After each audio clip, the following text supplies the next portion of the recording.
నమస్కారం city news తెలుగుకి స్వాగతం. Artificial intelligence and emerging technologies for government digital transformation అంశంపై సచివాలయంలో వర్క్ షాప్ నిర్వహించారు.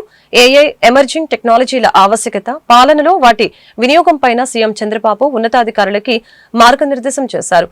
ఈ వర్క్ షాప్ కి ప్రభుత్వ ప్రధాన కార్యదర్శి విజయానంద్, డీజీపీ హరీష్ కుమార్ గుప్తా, వివిధ శాఖల అధికారులు, కేంద్ర ఐటీ శాఖ మాజీ సెక్రటరీ చంద్రశేఖర్ సహా పలువురు నిపుణులు పాల్గొన్నారు. గుడ్ గవర్నెన్స్ కోసం ఏఐ సహా నూతన టెక్నాలజీ వినియోగం, పౌర సేవల్లో మెరుగైన ఫలితాలు సాధించడంపై చర్చించారు. గ్రామ స్థాయి నుంచి రాష్ట్ర స్థాయి వరకు పౌర సేవల్లో టెక్నాలజీ వాడకం, ప్రస్తుతం అనుసరిస్తున్న విధానాలు, ఫలితాలని పరిశీలించారు. ఏఏ విభాగాల్లో ఎలాంటి సాంకేతికత వాడొచ్చు, ప్రస్తుత సమాచారం ఆధారంగా సేవలను ఎలా విస్తృతపరచవచ్చు అనే అంశాలపై అధికారులు ప్రజెంటేషన్ ఇచ్చారు. పాలనలో ఏఐ వినియోగించిన మానవీయ కోణం ముఖ్యమని సీఎం తెలిపారు.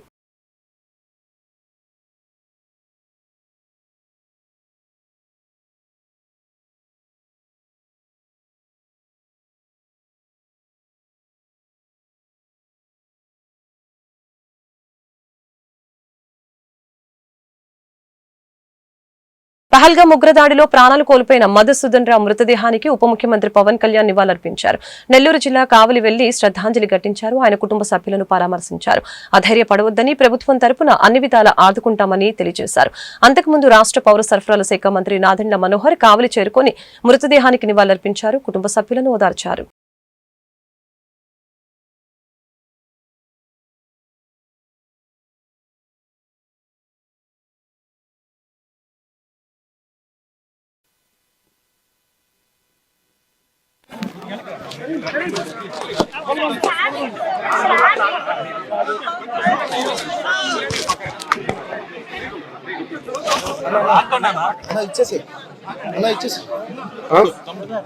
ఇచ్చేసి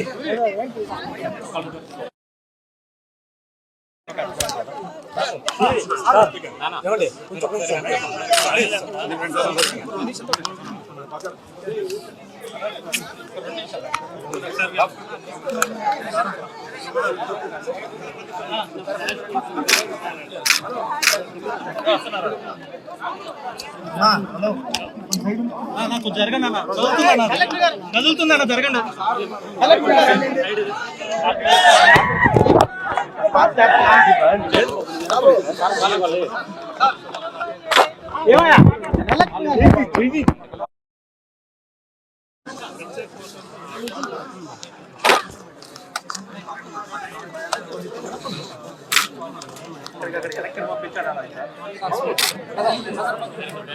బ్యాక్ జరగండి, బ్యాక్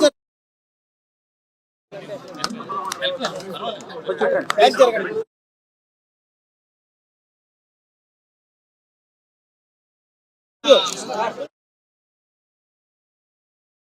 గ్రామ పంచాయతీల నిధులన్నీ గత ప్రభుత్వం నిర్లక్ష్యం చేసిందని డిప్యూటీ సీఎం పవన్ కళ్యాణ్ విమర్శించారు. బిల్లులు రాకపోయినా పనులు చేసిన గుత్తేదారులకి ఆయన కృతజ్ఞతలు తెలిపారు. జాతీయ పంచాయతీరాజ్ దినోత్సవం సందర్భంగా మంగళగిరిలోని సీకే కన్వెన్షన్ సెంటర్లో జరిగిన కార్యక్రమంలో పవన్ పాల్గొని మాట్లాడారు. పంచాయతీరాజ్ శాఖను ఇష్టంగా తీసుకున్న గ్రామాలు స్వయం ప్రతిపత్తి సంస్థలుగా ఎదగాలి. పల్లెల్లో ఉండటం అంటే ఇష్టం, కానీ కుదరలేదు. అధికారుల కృషితో గ్రామాల్లో వేగవంతమైన అభివృద్ధి సాగుతోంది. గతంలో చాలా తండాల్లో పర్యటించా, అభివృద్ధి చేయాలని నిర్ణయించాం. చిన్న పైరవీలు చేసినా చర్యలు తప్పవని పవన్ కళ్యాణ్ హెచ్చరించారు. నేను పంచాయతీ శాఖ బాధ్యత తీసుకున్నప్పుడు నేను ఇది ఇష్టంగా ఎంచుకున్నాను. అందరూ రకరకాలుగా ఊహించుకున్నారన్న కానీ నేను మటుకు గ్రామాలు భారతదేశానికి, మన దేశానికి పట్టుకున్నాను. అలా ఇందాక ఇక్కడ చూస్తూ ఉంటే గాంధీజీ గారిది స్లోగన్, ఆయన ఇచ్చిన లైన్స్ ఉన్నాయి. Independence must begin at the bottom. Thus, every village will be a republic. A panchayat have full powers. అంటే గ్రామాలే స్వయం ప్రతిపత్తి గల వ్యవస్థలు ఏర్పడాలి. అత్యంత స్మాల్ యూనిట్. అది నాకు చాలా అవగాహన ఉంది. ఇందాక పట్టాభి గారు చెప్పినట్టుగా నేను పట్టణాల్లో చిన్న చిన్న టౌన్స్ లో పెరిగానేమో కానీ నా గుండెల్లో ఎప్పుడు పల్లె ఉంటుంది. పల్లె అభివృద్ధి. ఎందుకంటే నేను చిన్నప్పుడు పల్లెల్లో ఉండాలన్న కోరిక. నా జీవితం ఎప్పుడు కుదరలేదు, ఇప్పుడు కూడా కుదరకపోవచ్చు. కానీ పల్లె అభివృద్ధి చాలా చాలా కీలకం. ఈ సందర్భంలో నేను పంచాయతీరాజ్ శాఖ తీసుకున్నప్పుడు అప్పటికి శశికుమార్ గారు ఫార్మర్ దాని ముందు ప్రభుత్వంలో కూడా వారే చేశారు దీనికి. నేను 4 మీటింగ్లు అందరం కూర్చున్నప్పుడు రివ్యూ మీటింగ్స్ ఒకటే తెలియజేశాను. మరి ఇక్కడ ఇది కక్ష సాధించం ఎవరి మీద. నాకు కావాల్సిందల్లా పంచాయతీకి ఏ నిధులైతే ఇవ్వబడ్డాయో అవి సంపూర్ణంగా ఖర్చు కాబడాలి. ఏ ఉద్దేశంగా అయితే ఇవ్వబడిందో ఆ డబ్బు సంపూర్ణంగా దానికే నిర్దేశించిన డబ్బు దానికే ఖర్చు పెట్టగలగాలి. ఎలాంటి అవకతవకలు లేకుండా దయచేసి చూడండి అని చెప్పి ఆ బాధ్యత తీసుకున్నప్పుడు ఆయన చాలా మనస్ఫూర్తిగా శశిభూషణ్ గారు చాలా మనస్ఫూర్తిగా తీసుకొని మనం ఇన్ని కార్యక్రమాలు చేస్తుంటే వెన్నంటే మీకు ముందుగా శశికుమార్ గారికి నా ప్రత్యేకమైన ధన్యవాదాలు.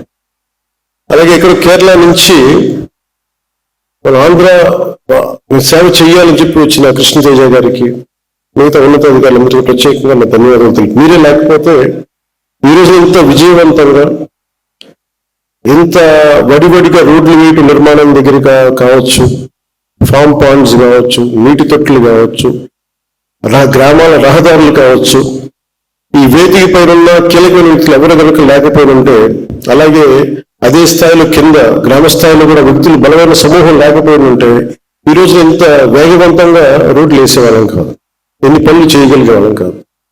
ఉప ఎన్నికల అవిశ్వాస తీర్మానాల సమయంలో వైఎస్ఆర్సీపీ ప్రజాప్రతినిధులు తెగువ చూపారని, వారందరికీ సెల్యూట్ చేస్తున్నారని ఆ పార్టీ అధ్యక్షులు మాజీ ముఖ్యమంత్రి వైఎస్ జగన్మోహన్ రెడ్డి తెలిపారు. స్థానిక సంస్థల ప్రజాప్రతినిధులతో గురువారం ఆయన భేటీ అయ్యారు. ముందుగా జమ్మూ కాశ్మీర్లోని ఉగ్రవాదుల దాడిలో అసువులు బాసిన వారి మృతికి సంతాపం వ్యక్తం చేశారు వైఎస్ జగన్. అలాగే వైఎస్ జగన్ వైఎస్ఆర్సీపీ నాయకులు కాసేపు మౌనం పాటించారు. అనంతరం సమావేశం ప్రారంభించారు. ఆంధ్రప్రదేశ్ లో పరిస్థితులు దారుణంగా ఉన్నాయని, యుద్ధ వాతావరణంలో ప్రజలు బ్రతుకుతున్నారని అన్నారు. దుర్మార్గమైన రెడ్ బుక్ పాలన జరుగుతుందని అన్నారు. వైఎస్ జగన్ ఈ సందర్భంగా మాట్లాడుతూ ప్రజా వ్యతిరేకతను అణచివేయడం సాధ్యం కాదన్న ఆయన, మేనిఫెస్టో అమలు చేయకపోతే ప్రతి వైఎస్ఆర్సీపీ కార్యకర్త నిలదీస్తారని చెప్పారు. బలం లేకపోయినా స్థానిక సంస్థల్లో టీడీపీ పోటీ చేస్తోంది. ప్రజలు ఓడించారు కాబట్టి చంద్రబాబు తన సొంత నియోజకవర్గం చంద్రగిరిని విడిచిపెట్టి కుప్పం వెళ్లిపోయాడు. అక్కడ బీసీలు ఉన్నారు, వారు ఆర్థికంగా ఇతరితర బలంగా ఉండరు కాబట్టి వారిని తొక్కిపెట్టే ప్రయత్నం చేస్తున్నారని, కుప్పంలో పాగా వేశారని వైఎస్ జగన్ పేర్కొన్నారు. పహల్గామ్లో జరిగిన ఘటన మనం అందరికీ తెలిసిన విషయమే. 2 నిమిషాల పాటు వారికి శ్రద్ధాంజలి ఘటిద్దాం.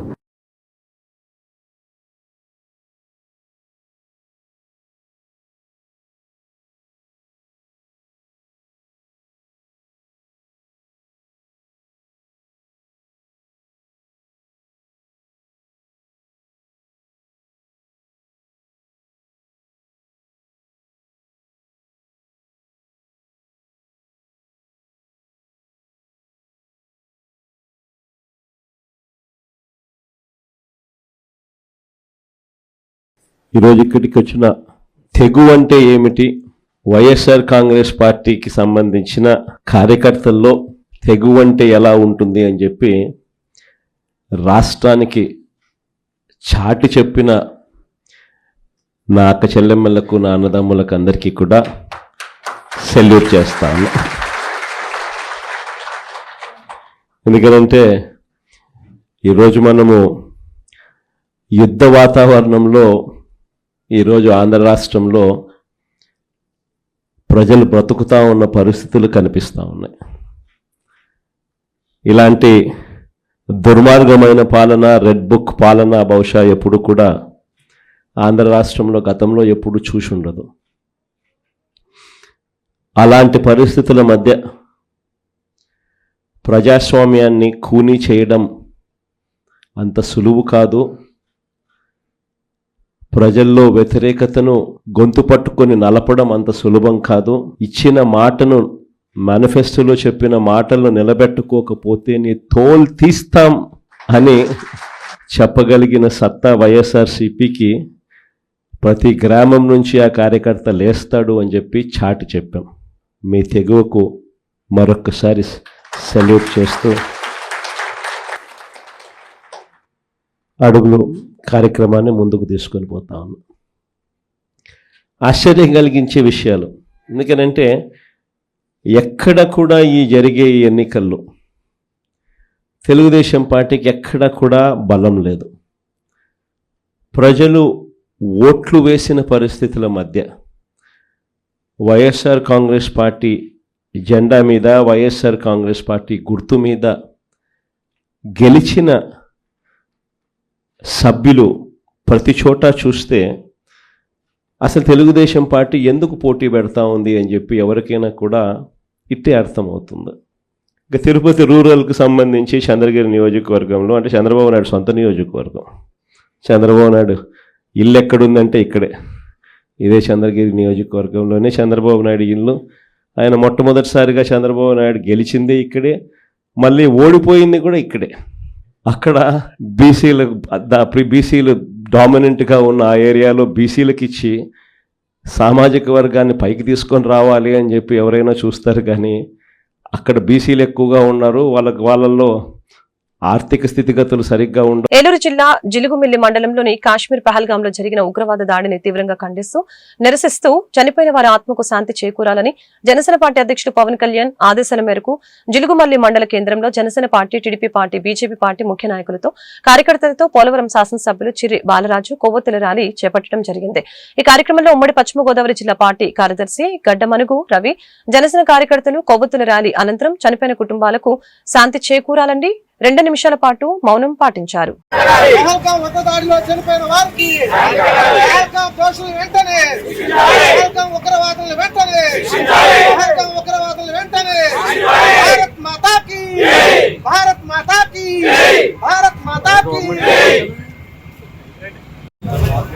కాశ్మీర్ లో జరిగినటువంటి ఉగ్రవాది దాడిలో సుమారు 28 మంది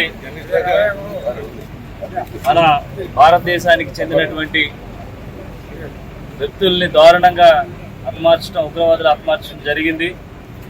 దీన్ని జనసేన పార్టీ నుంచి తీవ్రంగా ఖండిస్తున్నాం. ఈరోజు భారతదేశంలో ఉన్నటువంటి శాంతి భద్రత అన్ని కూడా కాశ్మీర్లో ఉన్నటువంటి ఉగ్రవాదులు చాలా దారుణంగా ఈ కార్యక్రమం చేయడం జరిగింది. దీనికి నిరసిస్తూ జనసేన పార్టీ అధ్యక్షుడు పవన్ కళ్యాణ్ గారు ఈరోజు పిలుపునివ్వడం జరిగింది. 3 రోజుల పాటు ఈ కొవ్వొత్తుల ర్యాలీ, అలాగే మండల కేంద్రాల్లో నిరసన కార్యక్రమాలు, అలాగే సానుభూతి కార్యక్రమాలు చేపట్టమని సూచించడం జరిగింది. దీనికి సంబంధించి ఈరోజు జీలిగిమిల్లి మండల కేంద్రంలో కొవ్వొత్తుల ర్యాలీ నిర్వహించి నిరసన కార్యక్రమం తెలియజేస్తున్నాం. అలాగే రానున్న రోజుల్లో కూడా ఇలాంటి సంఘటనలు పునరావృతం కాకుండా మన ప్రధానమంత్రి మోదీ గారు దీని మీద వెంటనే చర్యలు తీసుకోవాలని మేము తీవ్రంగా ఖండిస్తున్నాం. అలాగే జనసేన పార్టీ తరఫున కూడా మేము తీవ్రంగా ఖండిస్తున్నాం. రానున్న రోజుల్లో శాంతి భద్రతలను మరింత పటిష్టం చేయాలని, అలాగే మేము చనిపోయినటువంటి ఎవరైతే 20 మంది భారతీయ వాదులున్నారు, 28 మంది భారతీయ వాదులు ఉన్నారు, వారందరికీ కూడా మేము ప్రగాఢ సానుభూతి తెలియజేస్తూ ఇలాంటి శాంతి భద్రతలకు విఘాతం కలిగించినటువంటి ఏదైతే ఉగ్రవాదులు ఉన్నారో వారిని తీవ్రంగా ఖండించాలని, అలాగే వారిని ఏదైతే శిక్షించాలని మేము ఈరోజు ఈ కొవ్వొత్తుల ర్యాలీ జనసేన పార్టీ తరఫున నిర్వహించడం జరుగుతుంది. తప్పకుండా చనిపోయినటువంటి వారికి ఏలూరు జిల్లా జిలుగుమిల్లి మండలం పోలవరం నియోజకవర్గం పర్యటనలో భాగంగా ఎమ్మెల్యే క్యాంపు కార్యాలయానికి వస్తున్న ఉమ్మడి పశ్చిమ గోదావరి జిల్లా ఇన్ఛార్జి మంత్రి, పౌర సరఫరాల శాఖ మంత్రి వర్యులు నాదెండ్ల మనోహరికి స్థానిక గిరిజనులు వారి సాంప్రదాయం ప్రకారం ఘన స్వాగతం పలికారు నృత్యంతో. ఈ కార్యక్రమంలో RTC zonal committee chairman, Eluru Janasena party incharge Reddy Appalanaidu, 7 మండలాల జనసేన పార్టీ అధ్యక్షులు, నాయకులు, కార్యకర్తలు తదితరులు పాల్గొన్నారు.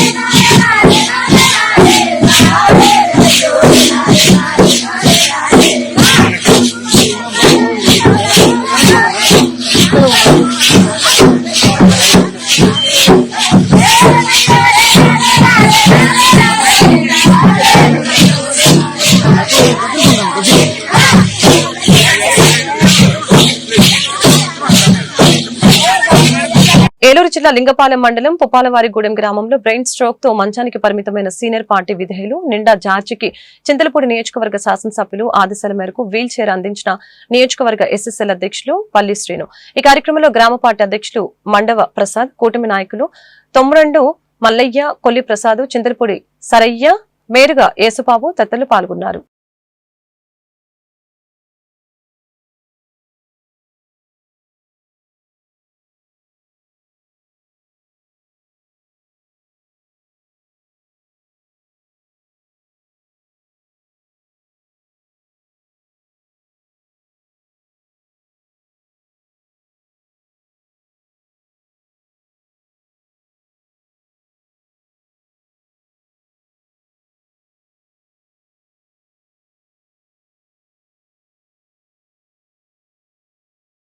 జమ్మూ కాశ్మీర్ లో పహల్గామ్ లో జరిగిన ఉగ్రదాడిని ఖండిస్తూ చింతలపూడి పట్టణ జమియా మసీదు కమిటీ పట్టణ జమాతే ఇస్లామీ హిందూ తరపున గురువారం జమియా మసీద్ ఆవరణలో విడుదల చేసిన ప్రకటనలో ఖండించారు. దాడుల్లో మృతి చెందిన వారి ఆత్మకి శాంతి చేకూరాలని ప్రార్థించారు. పహల్గామ్లో జరిగినటువంటి ఉగ్రదాడిని తీవ్రంగా ఖండిస్తున్నాం. ఇస్లాం అంటేనే ఒక శాంతియుత సహజీవనం చేయటానికి ఏర్పాటు చేయబడినటువంటి ఒక కార్యక్రమం. అటువంటి ఇస్లాంలో మరి మేము ఉంటూ కూడా భారతీయులుగా ఇండియాలో ఒక భారతీయులు అంటే భారతదేశంలో భిన్నత్వంలో ఏకత్వం అనేటటువంటి ఒక ప్రధానమైనటువంటి సూత్రంతో భారతదేశ రాజ్యాంగం నడుస్తుంది. అటువంటి రాజ్యాంగంలో ఉన్నటువంటి మనం మరి ఎవరికి ఏ భారతీయుడికి నష్టం జరిగినా, ఏ భారతీయుడికి కష్టం వచ్చినా మనం అందరం కూడా ఏఖండిగా ఖండించవలసినటువంటి అవసరం ఉంది. దీనిపై మరి సమగ్రంగా ప్రభుత్వాలు దర్యాప్తు చేసి ఎవరైతే ఇందులో దోషులుగా నిలబడతారో వారికి కఠినమైన శిక్షలు వేసి ముందు ఇలాంటి ఎటువంటి సంఘటనలు జరగకుండా చేయడానికి ప్రభుత్వాలు కూడా దృఢ నిశ్చయంతో చేయాలని మేమందరం కూడా దానికి పూర్తి సహాయ సహకారాలు అందిస్తామని మరి మీ అందరికి తెలియజేస్తున్నాం. ఈ వార్తలు ఇంతటితో సమాప్తం. మరొక బులెటిన్లో మళ్ళీ కలుద్దాం. నమస్కారం.